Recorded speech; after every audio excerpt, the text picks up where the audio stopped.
Police ডিপার্টমেন্টে ঢুকে দেখি যে আমাদের ঊর্ধ্বতন কর্তৃপক্ষরা তার উল্টা শিখায়। ৩টা মামলা করছে, ৩টা মামলায় আমি রায় পাইছি। যে আমাদের পুলিশ ডিপার্টমেন্টের কাজ হলো সত্যকে সত্য বলা, ন্যায়কে ন্যায় বলা।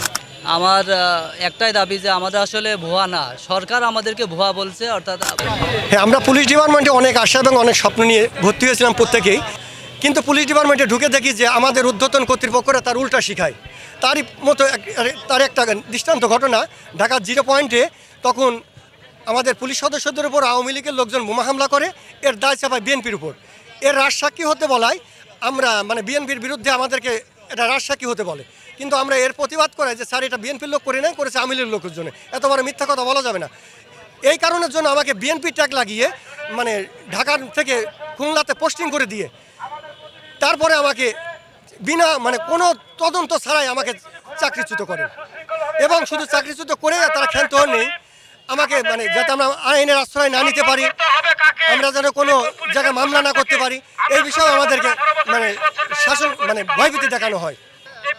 আমরা চাই আমাদের চাকরিটা ওই ঢাকা 0 পয়েন্টে পুলিশ হত্যার সুষ্ঠু তদন্ত করা হোক। এর সাথে কে বা কারা দায়ী, ওই এসি আকরাম সাহেবকে আইনের আওতায় আনলে এর সুষ্ঠু সমাধান খুঁজে পাওয়া যাবে ইনশাল্লাহ।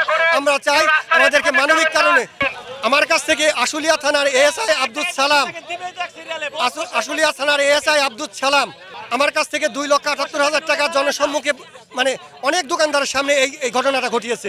আমার চাকরিটা চ্যুত করছে একদম শুধু খালি আমার ব্যক্তিগত বিষয়, যে বিষয় মামলা ছিল সে বিষয়ে আমি রায় পাইছি। ঠিক আছে, কোর্টে রায় পাইছি। 3টা মামলা করছে, 3টা মামলায় আমি রায় পাইছি, কিন্তু আমাকে বিভাগীয় মামলা রুজু করে আমাকে চাকরিচ্যুত করে দিয়েছে, অন্যায়ভাবে চাকরিচ্যুত করছে।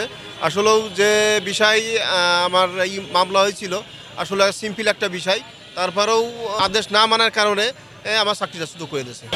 আমরা রাজপথে আমাদের বিগত স্বৈরা শাসকের আমলে অর্থাৎ আওয়ামী লীগের আমলে আমাদেরকে চাকরিচ্যুত করা হয়েছে, বিভিন্ন অজুহাত দিয়ে বিভিন্ন ট্যাগ লাগিয়ে আমাদেরকে চাকরিচ্যুত করা হয়েছে। আসলে আমরা আমাদের ঊর্ধ্বতন অফিসারের অর্থাৎ আওয়ামী লীগ সরকারের আমলের অবৈধ অফিসারের আদেশ না মানার কারণে আমাদেরকে বিভিন্ন ধরনের ট্যাগ লাগিয়ে আমাদেরকে চাকরিচ্যুত করে। আমি অবশ্যই ছিলাম, কারণ এখানে বিভিন্ন লোকের বিভিন্ন কারণে চাকরি গেছে এবং সারা বাংলাদেশ থেকে বিভিন্ন পর্যায়ে চাকরি চলে গেছে।